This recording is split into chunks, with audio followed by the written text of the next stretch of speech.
Today we're looking at an investment analysis on LMFA, a Bitcoin miner, which puts forward a pretty bold thesis with a potential 400% upside.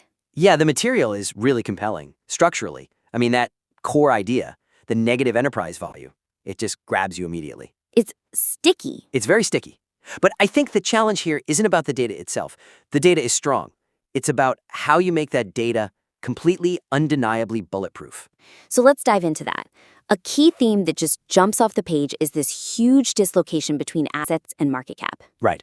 The analysis report says LMFA holds about 295 Bitcoin. At today's prices, that's what, around $32 million? Give or take, yeah, $32 million. And the company's entire market cap is just over $11 million. I mean, that's a massive disconnect. It just screams value. It does. It's a fantastic hook. But, my first concern is that a cynical reader looks at that and just thinks, okay, so what? So what? How? They'll think, this is just a passive holding company that's kind of bad at its job, and it just happens to be trading below its assets. Ah, okay. So integrating the company's operational metrics directly into that negative enterprise value argument will really strengthen the urgency of the whole thesis. That's interesting. I mean, for a classic deep value play, isn't that asset floor usually enough on its own? Sometimes, but this isn't some static holding company, right? It's a microcap miner. It's supposed to be doing something. Right, it's an active business. The market needs to see that this asset floor isn't just an anomaly that management could, squander. The weakness right now is that the report has two powerful arguments, but they feel separate. So you have the asset floor on one side, And the really impressive financial velocity on the other. I mean, 74% revenue growth, 49% gross margins. Those are great numbers. but they're treated sequentially, like two different good things, not one big one. Exactly. They feel like they're in different chapters. So the suggestion is to reframe that operational success, all that growth, as the active engine that's forcing the valuation gap to close. Okay, so it's not just a good thing that's happening, it's the catalyst. It is the catalyst. It changes the whole narrative. It makes the undervaluation feel temporary, active, like something that's being fixed right now, not just an accounting quirk that could last forever. So how do we make that link really explicit and hard-hitting? Well, for example, instead of having separate sections, you just build a bridge right in the sentence. You could say something like, the $32 million asset floor isn't static. It's being actively raised. It's being actively raised and defended by 49% gross margin operation. See how that connects the two ideas instantly? Yeah, that's much more potent. It gives it velocity. Or you could frame it another way. You could say, the 74% year-over-year revenue growth is the mechanism that's actively trying to close this $20 million plus valuation gulf. So you're proving it's not just a cheap holding company. You're proving it's an efficient, scaling miner that has momentum. And when you connect that momentum to the asset floor, you're telling the reader that this arbitrage window is closing fast. That linkage is definitely critical. Okay, let's pivot to the risk side of things. Because with these small cap companies, risk can just totally torpedo a great thesis. Absolutely. The analysis report, it does identify the risks. It talks about it being a penny stock and the big one, the risk of dilution. Yeah. Where these small miners are always issuing new shares to pay for new hardware. And dilution is, I would argue, the number one threat to any bullish case in the microcap space. It's the fastest way to kill a rally. So the assessment of that risk has to be quantified or at least contextualized against the potential return. I agree. And the weakness here, I think, is that for a thesis with 400% upside in the title, Right. the report just says dilution is a possibility. It leaves it really vague. And that just lets a skeptical reader imagine the worst, right? It's an open invitation for them to assume a massive capital raise that just eats up all the potential upside. Exactly. So if you're going to claim 400% upside, you absolutely have to show, with numbers, why the current valuation gap is big enough to absorb that. So the suggestion is to actually build a quantitative framework around it. Yes, you have to show the reader exactly how much dilution this investment can handle before that 475 price target starts to look shaky. So you're turning the negative enterprise value from a simple valuation metric into like a structural defense shield against dilution? That's a perfect way to put it, a defense shield. You acknowledge they need capital. They have that Oklahoma expansion coming up, right? Another 70 PHs. That costs money. Of course. So you figure out roughly what that costs, and then you compare that number to the $20 million plus cushion that the valuation gap gives you. It shows you understand the business realities, not just the accounting. But here's a question. What if the capital raise they need is actually pretty big? Aren't you just handing the cynic a stick to beat the thesis with if you give them a hard number? It's a fair concern, but vagueness is always seen as a bigger risk than a quantified, manageable one. Always. If you define the boundaries, you control the story. Okay, so how would you actually phrase that? What's the cleanest way to communicate that absorption threshold?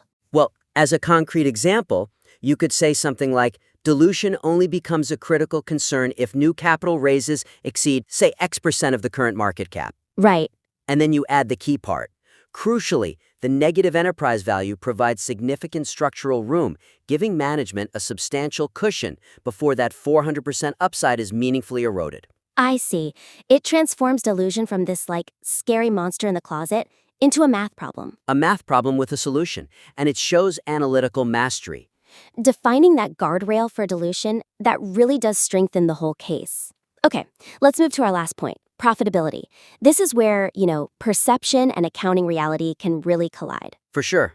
The material points out that even with that fantastic 74% revenue growth, the company still posted a net loss of $3.7 million in Q3. And it attributes that to depreciation and expansion costs. Right.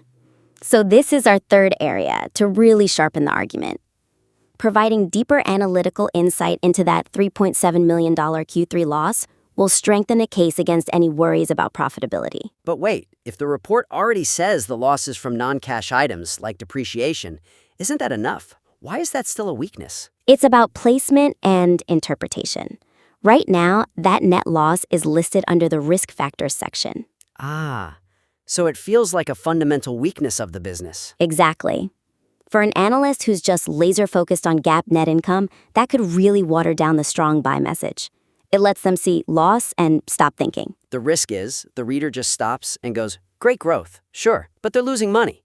They miss the whole strategic picture. Right, so the suggestion here is to make a really sharp distinction between being cash flow negative, which they are not, and having an accounting loss. Okay. You have to frame that depreciation not as a problem, but as a strategic, non-cash investment. It's the cost of getting those efficiency gains. It's literally the cost of the hardware that gets them the 49% margins. Yes, it's the cost of the 11-megawatt Mississippi facility that gives them that vertical integration. You have to explicitly show that this accounting loss is what created the better margins. So it becomes a virtuous cycle. It's proof that management is investing in the assets that will lower their cost of production over the long term. You have to connect those dots for the reader. Okay, so give me some specific language. How do we make sure that reframing really lands? Well, for a concrete example, you could talk about it earlier, maybe in the main financial discussion, not in the risk section. You state it plainly. How so? Something like, the reported $3.7 million loss is largely non-cash depreciation from strategic investments, like the new hardware at the Mississippi site. Okay. Then you connect it. This strategic spending is directly responsible for the improved 49% gross margins and their lower cost per coin. Turning a short-term accounting loss into a long-term value accelerant. Yes, exactly like that. It shows you have total command of the financials and reinforces that these are strategic moves, not reactive ones. Okay, so to wrap this up, the analysis report on LMFA has some absolutely stellar data points.